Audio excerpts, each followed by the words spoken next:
అందరికీ నమస్కారం.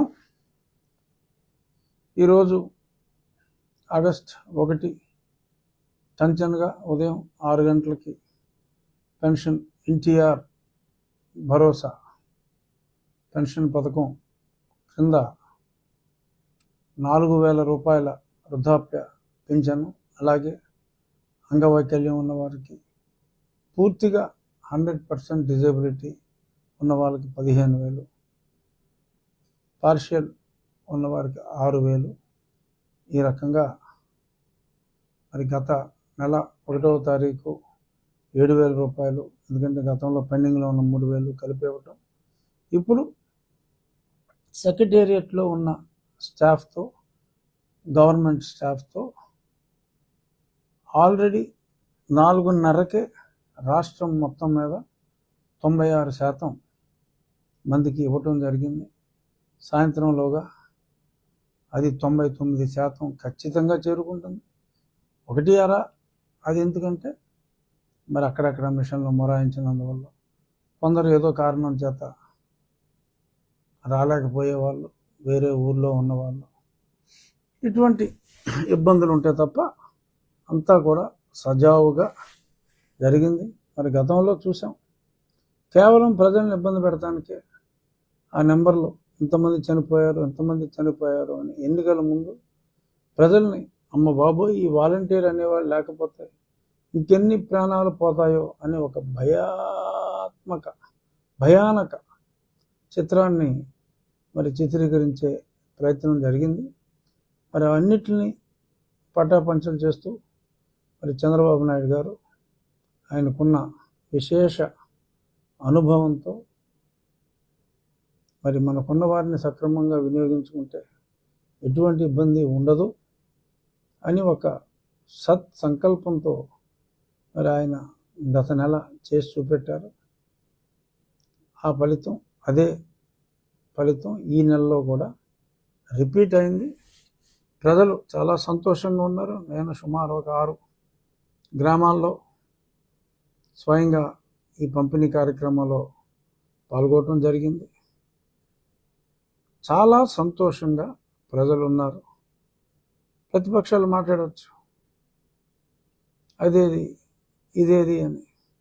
వారికి నేను చెప్పేది ఒకటే, మీ షాదీ ముబారక్లు, మీ విదేశీ విద్యలు అదేలా సరిపోతుంది, పెంచాలి అని చెప్పి 4 సంవత్సరాలు మీరేమీ ఇవ్వలేదు. ఆఖరి సంవత్సరం అమ్మఒడి కూడా ఎగ్గొట్టారు. సో అలా కాకుండా మరి మీరు ఎంత అప్పు చేశారో కూడా లెక్కలు చెప్పని పరిస్థితిలో, ప్రస్తుత పరిస్థితిలో మరొక పక్క మనకున్న రుణభారం ఎంత అనేదాన్ని ఆలోచించి లెక్కలు తీసి సంక్షేమ పథకాలకి ఎంత కావాలి, మరి ఇవన్నీ కూడా అసలు లెక్కలు చూడాలంటే అప్పు ఎంతో తేలాలి. ముందు అతిపెద్ద స్కీమ్ని ప్రారంభించడం జరిగింది. అలాగే మిగిలిన అన్ని స్కీములు కూడా మీకులాగా, అంటే గత ప్రభుత్వం లాగా 4 సంవత్సరాలు, 4.5 సంవత్సరాలు తీసుకోకుండా కొద్ది కాలంలోనే పూర్తి బడ్జెట్ ఇవాళ మరి ఓటాన్ అకౌంట్ నిన్న రాత్రి జూలై నెలాఖరు వరకు ఉంది కాబట్టి ఓటాన్ అకౌంట్ ఆమోదం గవర్నర్ గారు తెలిపారు. సరే, అందులో ఎలకేషన్ గురించి తర్వాత మాట్లాడుకుందాం. సో ప్రజలు కూడా ఎంతో సంతోషంగా ఉన్నారు, సంయమనంతో ఉన్నారు. ప్రతిపక్షాలు ఏం మాట్లాడినా ఆ 15,000 ఏదని మన జగన్మోహన్ రెడ్డి గారు చెప్పారు. అన్నీ వస్తాయి, అంచెలంచెలుగా ఇచ్చిన మాట తప్పే ప్రసక్తే లేదు. కానీ దేనికైనా ఒక గడువు పెట్టుకొని ఆ గడువులో పూర్తయ్యేలాగా చేయాలి. అభివృద్ధి లేనిదే సంక్షేమం లేదు. అభివృద్ధి కోసం కూడా మరి ఇప్పుడు త్వరితగతిన మరి పారిశ్రామికవేత్తల్ని, దేశ విదేశాల్లో ఉన్న పారిశ్రామికవేత్తలందరినీ కూడా మరి రిక్వెస్ట్ చేసి ఫాస్ట్ క్లియరెన్స్లు ఇస్తాం, మీరు మంచి పథకంతో ముందుకు రండి, పనులు ప్రారంభించండి అని చెప్పి ఒక పక్క ఆర్థిక వ్యవస్థకి ఊతం ఇచ్చే విధంగా మరి ముఖ్యమంత్రి గారు అహర్నిశలు ఆయన కృషి చేస్తున్నారు. సో ఆయన కృషికి తగ్గ ఫలితం తప్పకుండా వస్తుంది. అలాగే మరి ఇంకాస్త రుణం తీసుకోవాలని అంటే ఉన్న రుణం తేలాలి, ఏ రకంగా రుణం తీసుకోవాలి. అలాగే మరి బడ్జెట్లో అభివృద్ధిలో భాగంగా చాలా ట్యాక్సేషన్ కూడా పెరిగే అవకాశం ఉంది. అట్ ది సేమ్ టైం చెత్త మీద పన్నులు లాంటి కొన్ని చెత్త పన్నుల్ని తీసేయవలసిన అవసరం కూడా ఉంది. సో ఈ అన్నిటిని సమన్వయం చేసుకుంటూ అభివృద్ధితో పాటు ఇచ్చిన మాట నిలబెట్టుకునే దిశగా సంక్షేమం ఉంటుంది. మరి ఇమ్మీడియట్గా కామెంట్లు చేసి ప్రతిపక్షం వాళ్ళు కూడా చులకనవ్వకుండా ఉండాలి అని నా సూచన. తప్పకుండా త్వరితగతిన ఇతర పథకాలన్నీ కూడా ఖచ్చితంగా మా గౌరవ ముఖ్యమంత్రి గారు అమలు చేస్తారు అని ఆశించడంలో ఎటువంటి సందేహం వలదు అని నేను ఖచ్చితంగా చెప్పగలను. ఇక ఇవాళ ఓటాన్ అకౌంట్ బడ్జెట్లో కూడా మరి ఇరిగేషన్కి జలవనరులకి 13,308 కోట్లు కేటాయించడం జరిగింది ఈ 4 నెలలకు. ఎందుకంటే మరి చాలా బిల్స్ కూడా ఆగిపోయి ఉన్నాయి. వాళ్ళకి ఎంతో కొంత పాత బిల్లు క్లియర్ చేయకపోతే పనులు ముందుకు జరగవు. మరి కాంట్రాక్టర్లు అందరూ పారిపోయి ఉన్నారు. మరి అదే జలవనరుల శాఖలో మరి మా వ్యవసాయం సంగతి చూస్తే ఎక్కడ 5 సంవత్సరాలుగా గేట్లకి గ్రీజ్ కూడా పెట్టలా. మొన్న ఏదో వరదలు వచ్చినాయంటే కొన్ని చోట్ల గేట్లు ముయ్యాలి, కొన్ని చోట్ల గేట్లు తీయాలి. ఎలా ఉన్నది అలాగే ఉంది. గేట్లు తెరుచుకోవట్లేదు, గేట్లు మూసుకోవటం లేదు. గుడ్లో మెల్ల మా ఏరియాలో మేము ముందే కొన్ని డ్రైన్లు కాలువలు పూడిక అంటే ఆ గుర్రపు డెక్క, ఆ కిక్కిస అనే ఆ వీటిని తీసినందువల్ల కొంత బెటర్ ఫ్రీ ఫ్లో ఉండబట్టి డ్యామేజ్ చాలా వరకు కంట్రోల్ అయింది. సో ఇరిగేషన్కి ఈ సమయంలో ఇంత అమౌంట్ కేటాయించడం అనేది గొప్ప నిర్ణయం. దీన్ని బట్టే అభివృద్ధి ఏ రకంగా ఉండబోతోంది అనడానికి ఒక మచ్చు తునగ్గా జనరల్గా ఓటాన్ అకౌంట్ని ఎవరు సీరియస్గా తీసుకోరు. అయినప్పటికీ కూడా ఓటాన్ అకౌంట్లో కూడా మరి జలవనరుల కోసం, జీవాధారమైన జలవనరుల కోసం మరి ఇంత అమౌంట్ పెట్టారు అంటే మరి అది ముదావహం.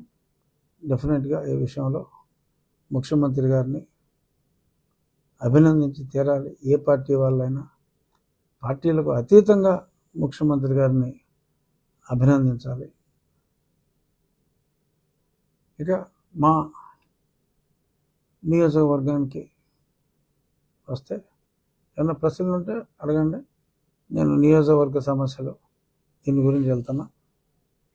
అది మీ ముందు జాగ్రత్తగానే మీరు బోధులు ప్రక్షాళన చేశారు కదా సార్. యాక్చువల్గా ఏంటంటే ఈ టైంలో, ఈ వరదలు వచ్చే టైంలో అంటే ప్రతి ఏరియాలో కూడా, ప్రతి మండలంలో కూడా కొన్ని 100 ఎకరాలు ముంపుకి గురి అయ్యాయండి. మీరు ముందు చూపుతోటి ఇలాగ ప్రక్షాళన చేయటం వల్ల ఏంటంటే సార్ రైతులందరూ కూడా చాలా ఆనందం నష్టం చేస్తున్నారు సార్ ఈ విషయంలో. దాని గురించి కూడా ఏంటంటే ఇంకా మిగిలింది ఏంటంటే కాలువలు కూడా పూడిపోయినాయి సార్. ఇప్పుడు వరకు ఏంటంటే పైన చెత్త తీసారు కానీ సార్ ఎవరు కూడా దాన్ని తవ్వటం అనేది ఇప్పుడు వరకు జరగలేదు సార్. దానివల్ల కూడా వాటర్ అవును, ముఖ్యంగా డ్రైన్లో పూడిక చాలా ఎక్కువగా ఉంది. అది కూడా చెప్తా. ఇప్పుడు ఇది నియోజకవర్గం సమస్య, అది నేను చెప్తా. ఇంకేమన్నా మేజర్ స్టేట్ ఇష్యూలు కానీ ఇంకేమన్నా జరిగింది కదా సార్. ఇప్పుడు దశాబ్దాల కాలం నుంచి అది కోర్టులోనే ఉండిపోయింది కదా సార్. ఇప్పుడు 6 ధర్మాసనం పెద్దలు కూడా 7 దాని మీద స్పందన అది ఎన్నాళ్ళుగానో పెండింగ్లో ఉంది. ఇన్ఫ్యాక్ట్ మా ముఖ్యమంత్రి గారు గతంలో కూడా ఈ వర్గీకరణని మరి సమర్థించినట్టుగానే నాకున్న సమాచారం.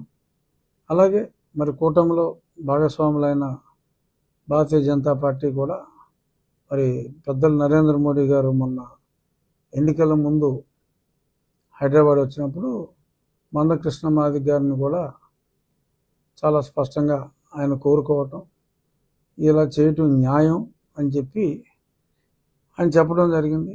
నిజమైన అసలు రిజర్వేషన్ ఎందుకు పెట్టారు అన్నది మనం ఆలోచిస్తే, రిజర్వేషన్ అండర్ ప్రివిలేజ్డ్ ఎవరైనా ఉంటే సమాన అవకాశాలు లేని వారికి అవకాశం ఇవ్వటం కోసం ఈ విద్యలో కానీ ఉద్యోగాల్లో కానీ ఈ రిజర్వేషన్లు అనే వ్యవస్థ వచ్చింది.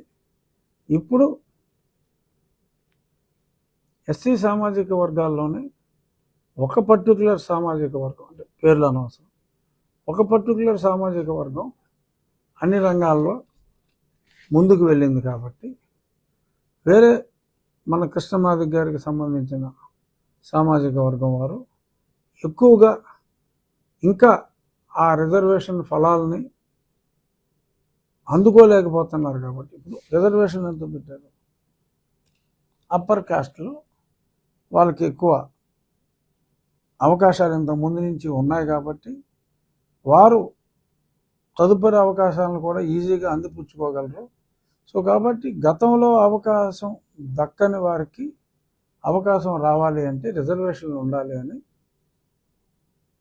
బీసీ రిజర్వేషన్లు, ఎస్సీ రిజర్వేషన్లు పెట్టడం జరిగింది. ఇప్పుడు ఆ ఎస్సీ రిజర్వేషన్స్లో ఒక పర్టికులర్ సామాజిక వర్గం త్వరగా వారికి గతంలో అనగబడి ఉన్నప్పటికీ కూడా, అప్పుడు అవసరం ఉన్నప్పటికీ కూడా త్వరగా ఆ కేటగిరీలో త్వరగా అభివృద్ధి మార్గంలోకి ఎక్కువ మంది వచ్చారు కాబట్టి వారి రిజర్వేషన్ వారి జనాభా ప్రాతిపదికన వారికి ఇస్తూ, ఇతర అదే దళిత సామాజిక వర్గంలో అంతకంటే చాలా తక్కువ అవకాశాలు వస్తున్న వారికి కూడా అవకాశం రావటం కోసం ఈ వర్గీకరణ అనే దాన్ని సోదరుడు కృష్ణమాదిగ మరి ఎన్నాళ్ళుగానో కొన్ని దశాబ్దాలుగా తను పోరాడుతున్నాడు. మరి తన పోరాటానికి ఇవాళ ఒక ప్రత్యక్షంగా ఒక రిజల్ట్ రావటం, రాష్ట్ర ప్రభుత్వానికి మీరు డిసైడ్ చేయండి, ఎటువంటి నియామకాలు నిబంధనలు మీకు అడ్డు రావు, ఏ రాష్ట్రం అయితే వర్గీకరణ చేసుకోవాలి అనుకుంటుందో. ఎందుకంటే ఈ వర్గీకరణ గురించి రాష్ట్రాలకు ఎందుకు ఇచ్చారు, కేంద్రమే చేయొచ్చు కదా అని నీకు అనుమానం రావచ్చు. వచ్చిందా? ఎందుకు అంటే ఒక్కొక్క చోట ఎస్సీ సామాజిక వర్గంలో అభివృద్ధి చెందిన, ఆ సామాజిక వర్గంలో అభివృద్ధి చెందిన కులం కొన్ని ఉంటాయి.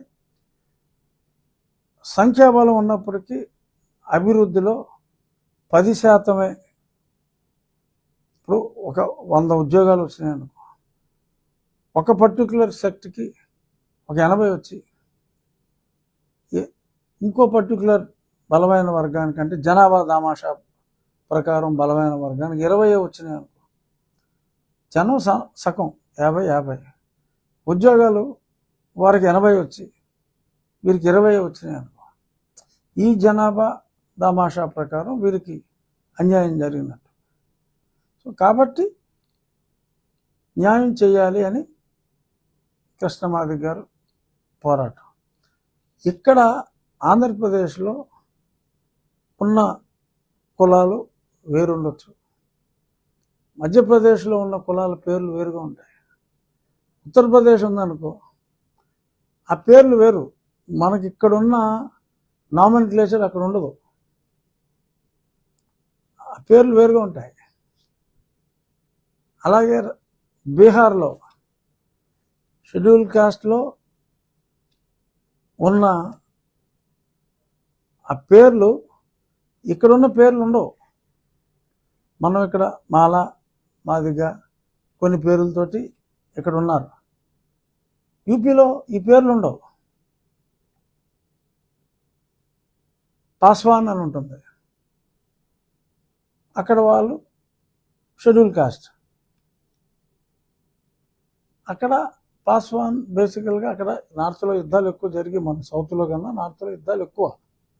So warrior community Paswan, Ram Vilas Paswan కావచ్చు, చాలా పాస్వాన్స్. బట్ వాళ్ళు షెడ్యూల్ కాస్ట్ రిజర్వేషన్స్లో ఉంటారు. సో అక్కడ ఈ వర్గీకరణ పాస్వాన్ పేరు మీద ఉంటుంది, ఇంకో పేరు మీద ఉంటుంది. ఇక్కడ వర్గీకరణకి ఇక్కడ ముఖ్యమైన కులాల సంఖ్యను బట్టి ఇక్కడ ఉంటుంది. సో అంచేత ఏ రాష్ట్రానికి ఆ రాష్ట్రం చేసుకోవాల్సిందే తప్ప కేంద్రం ఒక సూచన, అలాగే సుప్రీంకోర్టు కూడా అది రాష్ట్రాలు వారి ఇష్ట ప్రకారం చేసుకోవాలి. కొన్ని చోట్ల వర్గీకరణ అవసరం ఉండకపోవచ్చు, ఉన్నాయే 2-3 ఉండి అందరికీ సమానంగా ఆ రిజర్వేషన్ ఫలాలు వస్తున్నప్పుడు వర్గీకరణ అవసరం ఉండకపోవచ్చు. అందుకని చెప్పి సుప్రీంకోర్టు రాష్ట్రాలకి ఆ హక్కునిచ్చింది. గతంలో కూడా చంద్రబాబు నాయుడు గారు మద్దతు ఇచ్చి ఉన్నారు నాకున్న అవగాహన ప్రకారం. కాబట్టి డెఫినెట్గా సుప్రీంకోర్టు తీర్పు ఇప్పుడు ప్రతిబంధకాలన్నీ తొలగినాయి. కాబట్టి అందులో ప్రధానమైన రాష్ట్రంలో డబుల్ ఇంజిన్ సర్కార్ లాగా ఇక్కడ కూడా ప్రభుత్వంలో ఉంది. కాబట్టి కార్డు పడే అవకాశాలు పుష్కలంగా ఉన్నాయి. నా వరకు నేనైతే, ఎందుకంటే రాష్ట్ర ప్రభుత్వం తరఫున నేను మాట్లాడలేను ఒక ఎమ్మెల్యేగా, బట్ నా వరకు నా అభిప్రాయం నువ్వు అడిగితే నేను దీన్ని మనస్ఫూర్తిగా సుప్రీంకోర్టు తీర్పుని మనస్ఫూర్తిగా సమర్థిస్తున్నాను. అది దీని మీద. ఇక పూర్తిగా మన నియోజకవర్గం ఈ అభివృద్ధి కార్యక్రమాలు ఎవ్రీ వీక్ మనం ప్రెస్ మీట్ పెట్టుకుంటున్నాం. అందులో భాగంగా నేను చెప్పాలనుకునే దానికన్నా ముందు ఈరోజు జరిగిన ఒక సంఘటనని, ఐ థింక్ మీరు కూడా ఉన్నారు ఆ సమయంలో, మనం 3 ఊర్లు తిరిగి వచ్చాం. అప్పుడే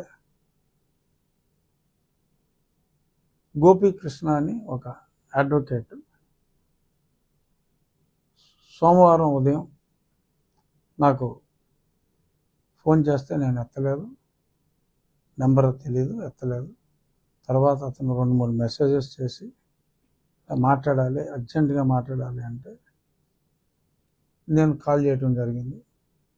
ఆ వ్యక్తి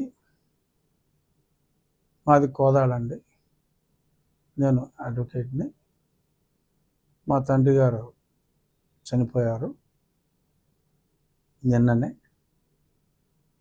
మొన్న ఐ థింక్ శనివారం నాడు మొన్ననే చనిపోయారు. కార్యక్రమాలన్నీ అయినాయి. మీకు వీరాభిమాని, చాలాసార్లు రాజుగారిని మనం కలవాలి అని చెప్పి నాతోటి అనేవారు. ఆయన సడన్గా కాలం చేశారు. మీరు జైల్లో ఉన్నప్పుడు కూడా ఆ తప్పుడు రిపోర్ట్ ఇచ్చిన ఆ డాక్టర్ మీద మెడికల్ కౌన్సిల్ కూడా మరి లేఖ రూపంలో తెలియజేసి ఆ కేసును వదలొద్దు అని చెప్పి కూడా నన్ను మీకు ఒక లేఖ కూడా రాయమన్నారు. రాద్దాం నాన్న అని చెప్పా. ఈలోపు మరి ఆయన మాసివ్ హార్ట్ అటాక్ వచ్చి 60 సంవత్సరాల వయసులోనే మరి ఆయన చనిపోవడం జరిగింది. అంటే నాకు అర్థం కాల. అలాగమ్మా, చాలా ఐఎమ్ వెరీ సారీ, అంత ఎంగేజ్లో నాకు హార్ట్ సర్జరీ అయింది. బట్ ఒకసారి సర్జరీ అయితే ఇబ్బంది తక్కువ, ఫస్ట్ టైమే మాసివ్ హార్ట్ అటాక్ రావడం దురదృష్టం అని చెప్పి నేను నార్మల్గా మాట్లాడా. ఏమీ లేదండి, నాదొక కోరిక, మా నాన్నగారి ఆఖరి కోరిక అనుకోండి. మా నాన్నగారి మిమ్మల్ని చూడాలనుకున్నారు, ఎందుకంటే ఈలోపు చనిపోయారు. వారి అస్థికల్ని తీసుకొచ్చి మీకు చూపిస్తే మా నాన్నగారు మిమ్మల్ని చూసినట్టుగా నేను భావిస్తాను. వారి అస్థికల్ని గోదావరిలో కలిపే ముందు అస్థికల్ని ఒకసారి మీకు చూపెడితే మా నాన్నగారి కోరిక తీర్చిన వాడిని అవుతాను, అది నాకు ఒక మానసిక సంతృప్తిని ఇస్తుంది అంటే నా కళ్ళు చెమ్మగిరినాయి. ఒక పక్క దుఃఖం, మరి అతని తండ్రి చనిపోయాడు అని మాట్లాడుతూ ఉంటే, ఈ రకంగా మాట్లాడితే అరే మరి ఇవాళ పిలిచి భోజనం పెడితే మన వినాశనం కోరుకునే వ్యక్తులు మన చుట్టూ తిరుగుతున్న ఈ రోజుల్లో మన ముక్కు మొహం తెలియని వ్యక్తి ఏనాడో అంతకు మునుపు నన్ను అజ్ఞాతంలో ప్రేమిస్తున్న కుటుంబం ఎటువంటి పరిచయం అంటే ప్రత్యక్ష పరిచయం లేకుండా ఈ రకంగా మాట్లాడటం, ఇట్స్ ఏ బిగ్ షాక్. ఇంకా ప్రపంచం ఇంకా ఉంది అంటే ఇటువంటి హృదయం ఉన్న మనుషులు, ఇంకా ప్రేమానురాగాలు అనేది మనుషుల్లో ఉన్నాయి. మనుషులందరూ చెడ్డవాళ్ళు కాదు అని ఒక ఐ ఓపెనర్ లాగా నాకు అనిపించింది. మరి ఈరోజు అతను ఇక్కడికి రావటం, అడ్వకేట్ గోపీకృష్ణ మీరందరూ కూడా చూశారు.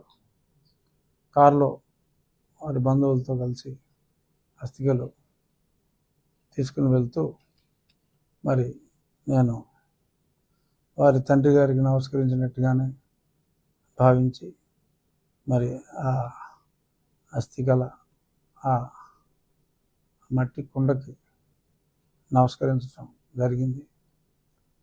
అనిపిస్తుంది ఇంతకన్నా అంటే అంటే అది ఆనందించవలసిన సమయం కాదు, కానీ ఒక సాటిస్ఫాక్షన్, ఇంకా మంచితనం మిగిలిందన్న ఒక తృప్తి. అలాగే మరి ఇంతమంది హృదయాల్లో మనం తెలియని వారు, మనకి ఎటువంటి పరిచయం లేని వారు ఇంతమంది హృదయాల్లో ఒక వ్యక్తిని, కుటుంబ సభ్యుల్ని, తల్లిదండ్రులనే చీకొట్టి ఈ వ్యవస్థలో మనం చూస్తున్నాం. తండ్రిని చంపిన కొడుకుని చూస్తున్నాం, కొడుకుని చంపిన తండ్రిని చూస్తున్నాం, భార్యను చంపిన భర్తను చూస్తున్నాం. మరి ఇలాంటి మానవ సంబంధాలు పూర్తిగా అడుగంటిపోయిన ఈనాటి సమాజంలో మరి ఇటువంటి సంఘటన నిజంగా నాకు అత్యంత ఆశ్చర్యాన్ని కలిగించడంతో పాటు నీ జన్మ అంటే నా జన్మ ధన్యమైంది. ఇటువంటి వాళ్ళు ప్రేమానురాగాలు ఉంటే అదే అంతకు మించిన గొప్ప పదవి. ఒక టెన్సింగ్ నార్కే ఎవరెస్ట్ శిఖరం ఎక్కినట్టు ఆనందించవలసిన సమయం కాదు, కానీ వెలకట్టలేని అటువంటి ఆప్యాయత నాకు దక్కినందుకు కొంత ఆశ్చర్యం, కొంత తృప్తి. ఎస్, నా శ్రమ వృధా కాలేదు. నేనేమి ఏదో ఒక పెద్ద పదవులు ఆశించో ఇంకోటో కాదు, ఉన్న పదవిని వదులుకునే నేను పోరాడింది. మరి ఎంతోమంది మరి రకరకాలుగా కామెంట్ చేస్తున్నప్పుడు ఎటువంటి స్వార్థం లేకుండా ప్రజల కోసం మరి నేను చేసిన పోరాటాన్ని చులకన చేసిన వాళ్ళు కొందరు ఉన్నారు, తక్కువ మంది అనుకోండి. మరి అర్థం చేసుకుని నా బాధని వారి బాధగా అనుభవించి మరి నన్ను ఎంతగా అభిమానిస్తున్న జనం ఉన్నందుకు, అంటే ఇప్పుడు నేను చెప్పేటప్పుడు కూడా నా మాటలు స్లో అయిపోయినాయి. ఎందుకంటే ఐ కుడ్ ఫీల్ మాట్లాడేటప్పుడు ఐ కుడ్ ఫీల్. సో మీరే ప్రత్యక్షంగా చూశారు. బట్ ఇది ఇంకా మనుషుల్లో మానవత్వం ఉంది, మనుషులందరూ చెడ్డోళ్ళు కాదు అని నాకు ఇవాళ పూర్తిగా అర్థమైన ఒక మెసేజ్ని నా అభిమానులందరితో పంచుకోవటం కోసం ఇది నేను చెప్తున్నా. ఇక మన నియోజకవర్గం ప్రోగ్రెస్కి వచ్చేటప్పటికి ఈరోజు డిస్ట్రిక్ట్ కలెక్టర్ గారిని, నాగరాణి గారిని వారి కలెక్టర్ ఆఫీస్లో కలిసి ఈ గత 15 రోజులుగా వారిచ్చిన సహకారానికి కృతజ్ఞతలు తెలియజేస్తూ, అలాగే ఒక ఆయన సాంఘిక సంక్షేమ కొన్ని స్కూల్స్కి బల్లలన్నీ వాళ్ళ సిఎస్ఆర్ నిధుల నుంచి ఒక 5 lakhs చెక్ ఇచ్చి అది కూడా అందజేయటం జరిగింది. ఆ సందర్భంగా యాక్టివిటీస్ అన్నీ కూడా వారికి చెప్పటం. ఆకివీడు ఉంది, ఆకివీడులో డంపింగ్ యార్డ్ హాస్పిటల్కి ఆనుకుని, దూరం కూడా కాదు, ఒకటే కాంపౌండ్ వాళ్ళు, డంపింగ్ యార్డ్కి, మున్సిపాలిటీ చెత్తకి, హాస్పిటల్కి రోజు ఆ చెత్త కాలుస్తారు, ఆ పగిలి పిలుస్తారు, ఎందుకంటే దారుణం ఉండదు. సో ఆ సమస్యని మరి వేరే ల్యాండ్ ఐడెంటిఫై చేసి రెవెన్యూ ల్యాండ్ వారికి చెప్పడం, వారు తక్షణం దాని మీద చర్యలు తీసుకుంటారన్నారు. ఇందాక నువ్వు ఒక ఇంపార్టెంట్ ప్రశ్న వేసావు. మనం ముందు చూపుతో వెళ్ళినందువల్ల కొంతవరకు వరద నివారణ తగ్గించగలిగాం. కానీ ఈ రైలు చెరువుల వాళ్ళు డ్రైన్లో కలపవలసిన నీటిని హార్వెస్ట్ చేసినప్పుడు ఆ డ్రైన్లో మూమెంట్ అవ్వక పంట కాలంలో కలిపి దానివల్ల ప్రజలు రోగగ్రస్తులు అవుతున్నారు. బట్ చాలా ఏరియాకి మనం తలపెట్టిన పరిమళ, నిన్న ఉదయం అక్కడికి వెళ్ళాం కదా, ఆ పరిమళ స్విచ్ ఆన్ చేసాం, పనులు నడుస్తున్నాయి. ఒక 3-4 రోజుల్లో ఏదన్నా బాలారిష్టాలు ఎదురైతే అవన్నిటిని కూడా సమర్థవంతంగా పూర్తి చేయడానికి స్టాఫ్ అందరూ కూడా రెడీగా ఉన్నారు. లేట్ అయితే ఆగస్టు నెలాఖరు నాటికి ఆ స్కీమ్ని రెడీ చేస్తే డైరెక్ట్గా మంచినీరే ఇటువంటి సమస్యలు లేకుండా అందుతుంది. అయినప్పటికీ కూడా డ్రైనేజ్ వ్యవస్థ ఎప్పుడో చెన్నారెడ్డి గారి టైంలో ఈ డ్రైన్లో ఉన్న పుడికి అంతా కూడా తీయటం జరిగింది. ఆ తర్వాత పెద్దగా గతంలో అప్పుడప్పుడు ఇబ్బంది ఉంటే ఎండాకాలం దిగి తీసేవారు. ఇప్పుడు ఆ లేబరు దొరకట్లా, మిషన్ తోటి చేయాలి అంటే చాలా చోట్ల ఈ డ్రైనేజ్ గట్ల మీద ఎవరికాళ్ళు చెట్లేసి ఈ చెట్టు నాదంటాం, వెహికల్ మూమెంట్కి బండ్ మీద వెహికల్ మూవ్ అవ్వాలి, అది రూలు. అటువంటివి ఇబ్బందులు చాలా చోట్ల పెట్టినందువల్ల వెహికల్ మూమెంట్కి కూడా చాలా ఇబ్బందిగా ఉంది. ఇలాంటి అన్యాక్రాంతాలని మరి తొలగించవలసిన అవసరం ఉంది. ఖచ్చితంగా ఆ పంటకాల మరమ్మతులు చేసేటప్పుడు చేసాం. ఇప్పుడు కూడా ఆ ఏదన్నా ఆటంకాలు ఉంటే, చెట్టు ఉన్నా ఇంకేదన్నా ఉన్నా అది తీసి డైరెక్ట్గా మెషిన్తో ముందు ఈ నెల 10వ తారీఖు ఇంత మునుపు గుర్రపడక్క అలాంటివన్నీ తీసేసాం.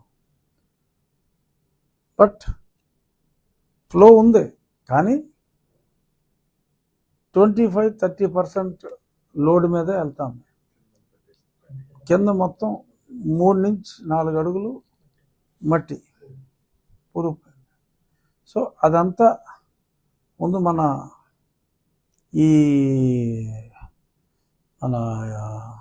జోలపాలెం నుంచి ఇటు మన కలవపొడి 6-7 కిలోమీటర్ల స్ట్రెచ్, అక్కడ మోస్ట్లీ ఈ నెల ఆగస్టు వచ్చింది కదా, 9-10 తారీఖుల్లో మంచి రోజు చూసి అది ప్రారంభిస్తాం. కలెక్టర్ గారికి కూడా తెలియజేయడం జరిగింది. వారిని కూడా ఆ పని మొదలు పెట్టేటప్పుడు ఎప్పుడో చెన్నారెడ్డి గారి టైంలో జరిగింది, మళ్ళీ మొదలు పెడతాం మన నియోజకవర్గంలో. సో దానికి కూడా మనం రాష్ట్ర ప్రభుత్వం మీద ఆధారపడకుండా రైతుల సహకారంతో మనమే చేసుకుంటున్నాం.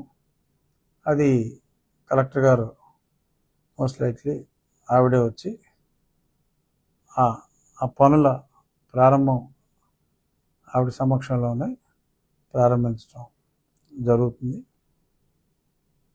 అలాగే స్కూళ్ళు అన్నీ కూడా ఈ 10 రోజుల వాన చాలా ఇబ్బంది పెట్టింది. అయినప్పటికీ కూడా ఇప్పుడు తగ్గుముఖం పట్టింది కాబట్టి ఈ 15 రోజుల్లో చాలా వరకు మెజారిటీ ఆఫ్ ది స్కూల్స్లో కొన్ని చోట్ల పాత బిల్డింగ్ ఉన్న సీలింగులు పెంకులు అన్నీ తీసి న్యూ మోడర్న్ రూఫింగ్ తోటి కూడా విత్ హీట్ ప్రూఫ్ చేయటం జరిగింది. సుమారు ఒక 3 స్కూల్స్లో ఒక 27-28 వేల సేఫ్టీ ఆ రకంగా చేయటం జరిగింది. సో కొన్ని స్కూల్స్ ప్రారంభోత్సవం ఆగస్టు 15వ తారీఖు కొత్తగా కట్టిన బిల్డింగ్స్ కొన్ని స్కూల్స్, అలాగే ఉండి మన అబ్బాయిరాజు పార్క్ ఉంది కదా, ఆ బయట ఉన్న అక్రమ షాప్స్, చికెన్ షాపులు, చేపల కొట్లు, చేపల షాపులు అన్నీ తీసేయటం జరిగింది. రాత్రి పగలు ఆ పార్క్ అభివృద్ధి కోసం పనిచేస్తున్నారు. 5 సంవత్సరాలు పూర్తిగా మూతపడి అసాంఘిక కార్యక్రమాలకు నిలయంగా మారిన ఆ ఉండి పార్కు మళ్ళీ కలెక్టర్ గారి చేతుల మీదుగా 15వ తారీఖు ప్రారంభించడం జరుగుతుంది ఆ పార్కు. అలాగే సోషల్ వెల్ఫేర్ హాస్టల్స్లో అందరికీ కాట్స్, బాత్రూముల పునర్నిర్మాణం, ఫ్యాన్లు లేవు పాపం, ఫ్యాన్లు లేవు, మంచాలు లేవు. సో అన్నిటికి నిన్న ఒక 40 ఫ్యాన్లు కూడా పంపడం జరిగింది. మంచాలు కూడా 1-2 రోజుల్లో అందరికీ మంచాలు, మ్యాట్రెస్, తలగడ, 2 బెడ్షీట్లు, ఇవన్నీ కూడా social welfare hostels. BC welfare hostel ఒకటి, మనకి ఎస్సీ వెల్ఫేర్ 3 ఉన్నాయి. ఆ 4 హాస్టల్స్కి ఇవన్నీ కూడా మన ఇన్ఫ్రాస్ట్రక్చర్ ఫండ్ నుంచే అన్నీ ఏర్పాటు చేయటం జరిగింది. అలాగే హాస్పిటల్ కూడా నాకివీడు హాస్పిటల్ కూడా సుమారు ఒక 15 లక్షల రూపాయలు మన ఫండ్ ద్వారా ఖర్చు పెట్టడం జరుగుతుంది. అలా ఏదున్నా సరే ప్రజల సంపూర్ణ సహకారం నాకు పూర్తిగా ఉంది. అనుకున్న పనులన్నిటికీ కూడా ఇబ్బంది లేకుండా ఎవరికి వాళ్ళు, నేను వారానికి 4-5 రోజులు ఇక్కడే ఉంటాను కదా, ఎవరికి వాళ్ళు వచ్చి స్వచ్ఛందంగా వచ్చి ఈ అభివృద్ధి పనులు చూసి, ఈ పనులు చూసిన తర్వాత మాకు కూడా ముందుకు వచ్చి ఇలా చేయాలనుకుంటున్నాను అని అంటే దానికి తగ్గట్టుగా మన పరిధి స్టెప్ బై స్టెప్ పెంచుకొని, ఏదైతే నేను ఎన్నికల ముందు నా పర్సనల్ ఎజెండా కానీ సూపర్ 6లు కాకుండా నా పర్సనల్ మేనిఫెస్టో ఇచ్చాను, అది 100% చేయగలం. ఇక ఈ డ్రైనేజ్ కెనాల్ ఈ పుడికైతే తీసేస్తాం, మళ్ళీ ఇంకో 7-8 ఏళ్ళు 10 ఏళ్ళు ఇబ్బంది ఉండదు డ్రైనేజీల్లో. బట్ రెగ్యులర్గా వచ్చే ఈ గుర్రపు డెక్క ఇది తీయాలి అంటే పెద్ద ప్రాబ్లం వచ్చి మనకు పంటని అద్దె తీసుకురావాలి.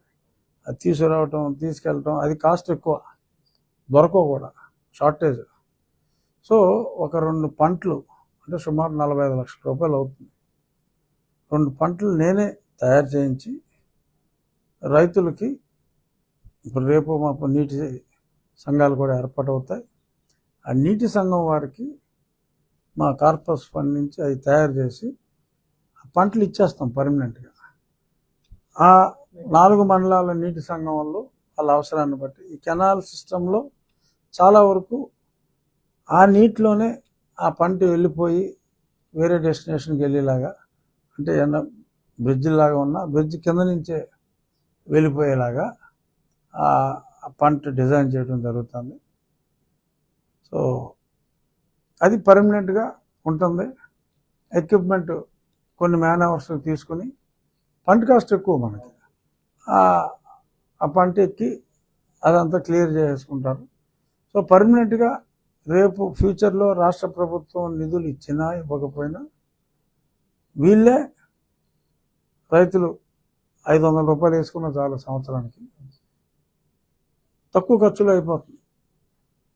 ఈ పంట సాయంతో వాళ్ళు ఆ పనులు ఎప్పటికప్పుడు చేసుకోవడానికి వీలుంటుంది.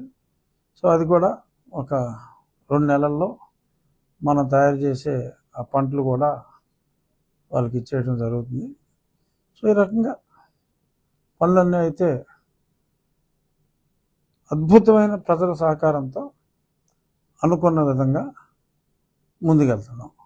సో 15వ తారీఖు చాలా ప్రారంభోత్సవాలు అయితే కొన్ని స్కూల్స్, అలాగే పార్కు, ఇంకా కొన్ని ఇక్కడి నుంచి జరుగుతూ ఉంటాయి. ఇంకా అన్నిటికన్నా ముఖ్యమైనది నేను చెప్పడం మర్చిపోయా,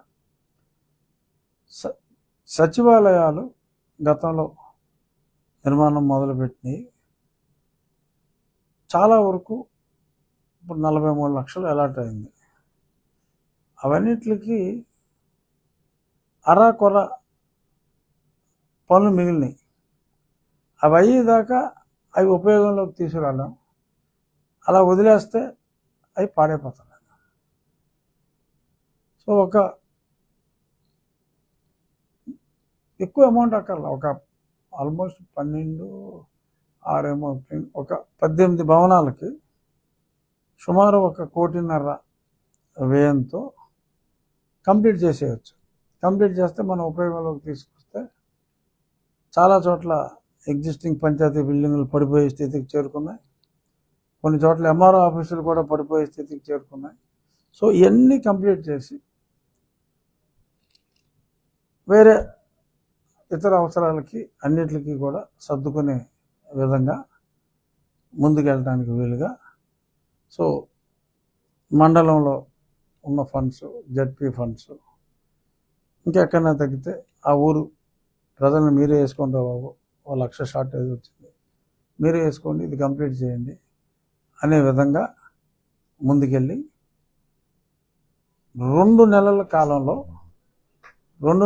కాలంలో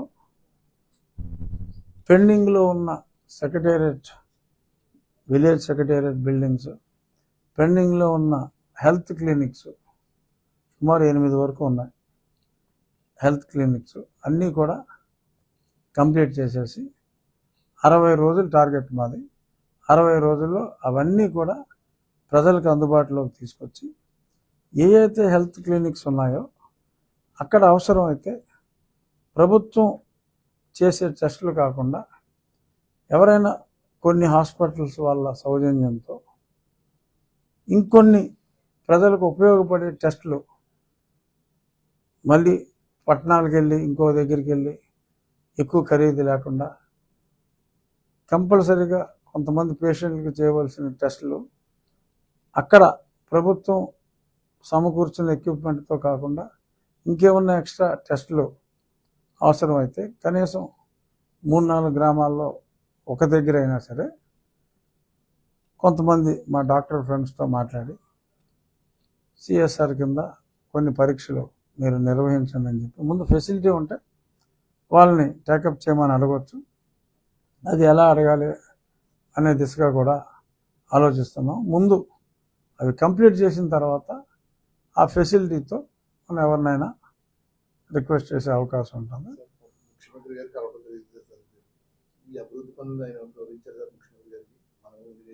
ఆయనకు కూడా తెలిసింది, నేను ఆయనకి ఎక్స్ప్లెయిన్ చేయడం జరిగింది.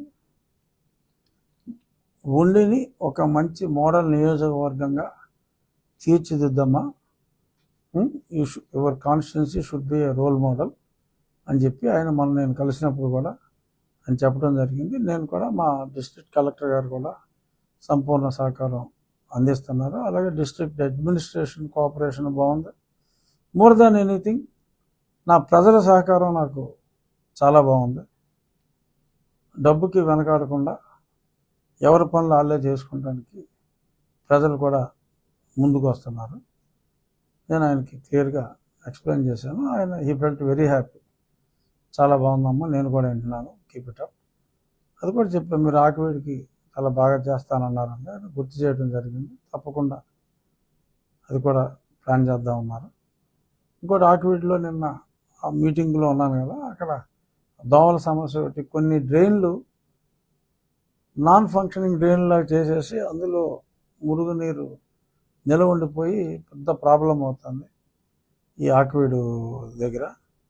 ఆ అబండన్ చేసేసిన డ్రైన్లని అంటే ఆక్యుపై చేసేసి అబండన్ చేస్తారు. సో ఎంక్రోచ్మెంట్లు అన్నీ వాళ్ళందరికీ ఆల్టర్నేటివ్ ల్యాండ్స్ ఇచ్చారు.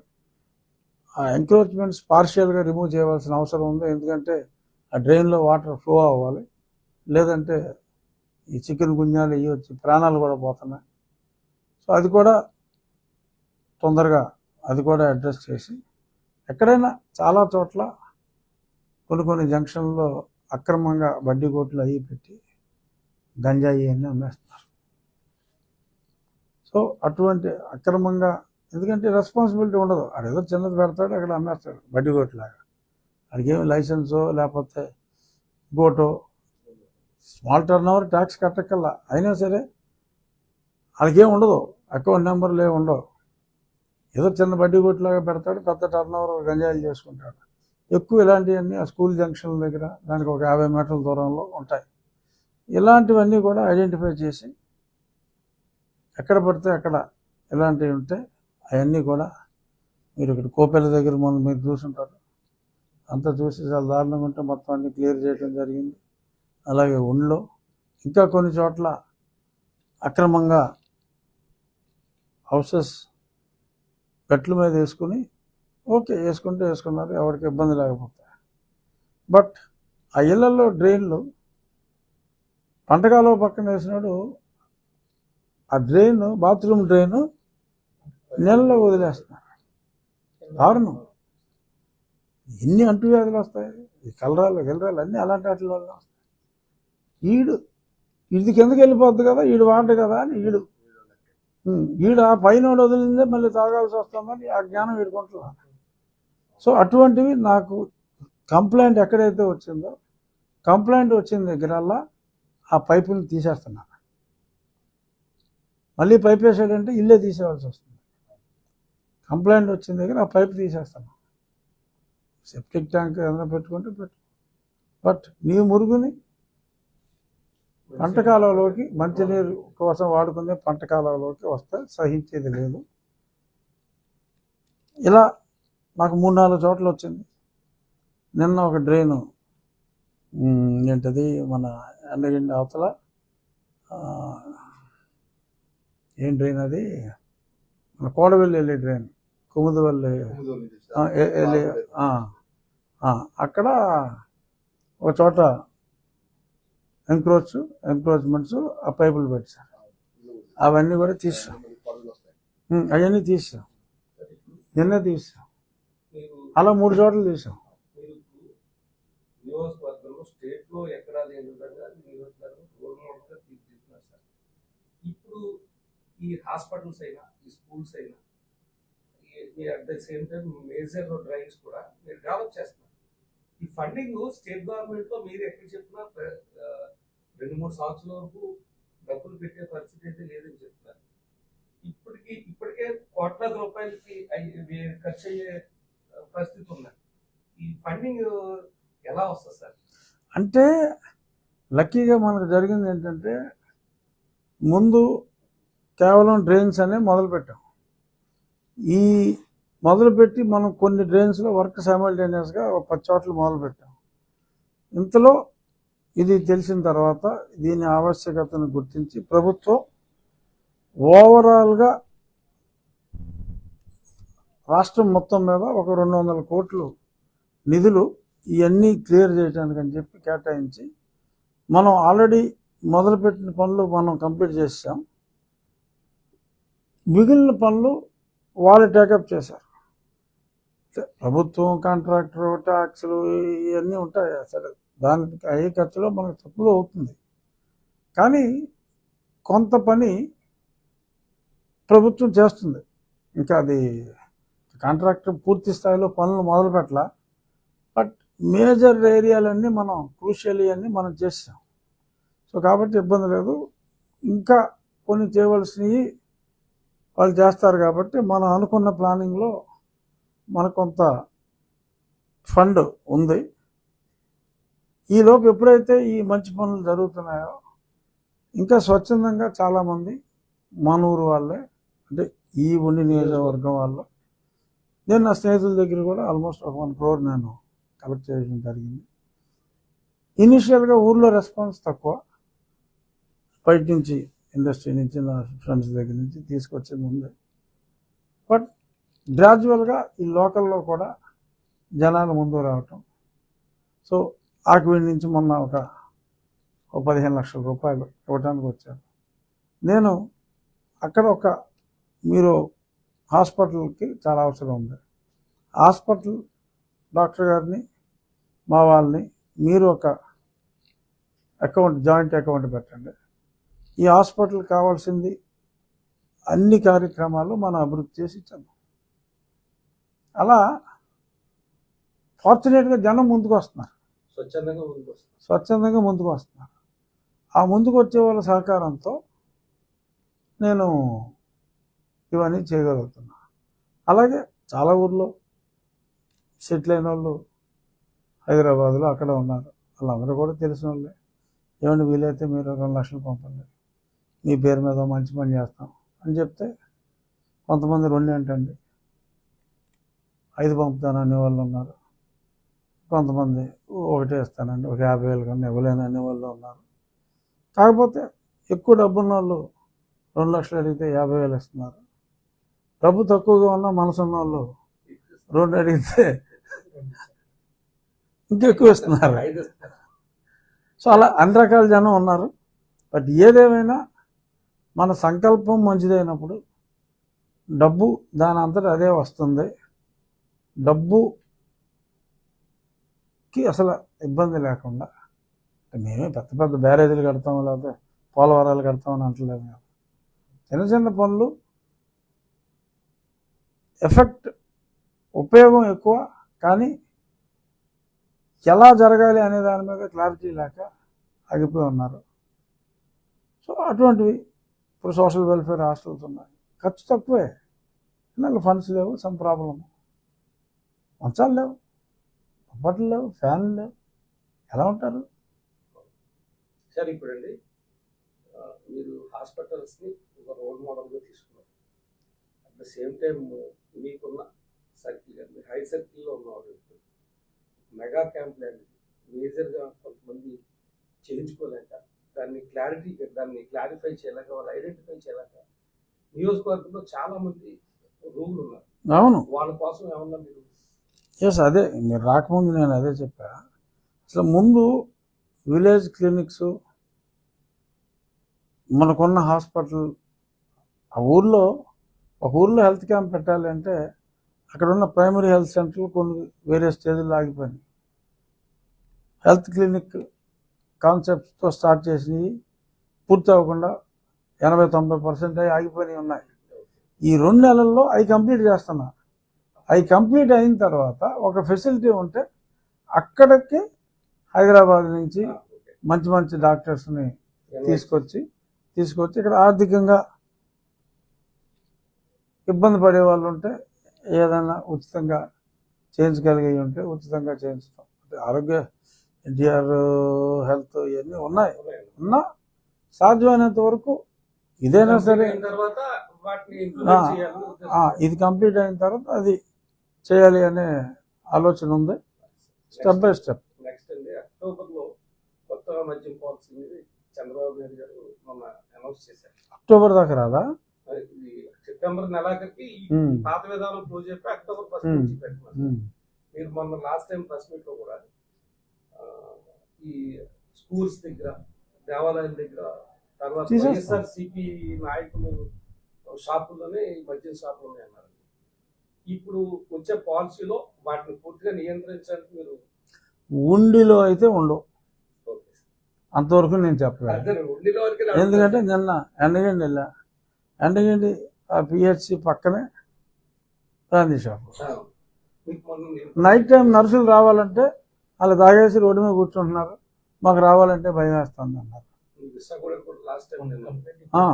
ఇటువంటివి ఎక్కడున్నా డెఫినెట్గా నా నియోజకవర్గ పరిధిలో గుడికి, బడికి, హాస్పిటల్కి మినిమం డిస్టెన్స్ మెయింటైన్ చేయకుండా అనుమతులు ఉండవు. అది number 1. At the same time law and order కూడా next focus law and order మీద పెడతా. ఇప్పుడు పోలీసులు అందరూ మారుతారు ఈ వారం 10 రోజుల్లో. అయిన తర్వాత లా అండ్ ఆర్డర్ గంజాయి అనేది ఎలాగ లేకుండా చేయాలి అనే దాని మీద నెక్స్ట్ ప్రయారిటీ. ముందు ఇన్ఫ్రాస్ట్రక్చర్ అయిన తర్వాత స్టెప్ బై స్టెప్. ముఖ్యమంత్రి గారు చెప్పారు రోల్ మోడల్ లాగా ఉండాలని, ఆ దిశగా ముందుకెళ్తాం. Thank you.